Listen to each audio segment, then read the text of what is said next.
G200 gets a doom, but these MagBeats, they get a boom, boom, boom, boom or doom with these two speakers. We're gonna do the test on this professional microphone.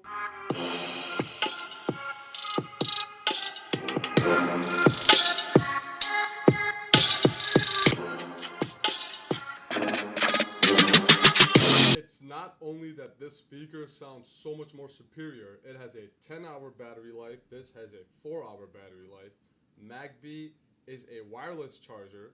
I can go ahead and charge my phone wirelessly with the MagSafe charger, and the quality just feels a lot better. Next video, we're gonna do some drop tests with these to see the build quality. Holding these, you can see that this all aluminum metallic unibody is much better than this plastic. Now yeah, the lights look cool and all, but this doesn't sound much better than my iPhone speaker. Let me show you how.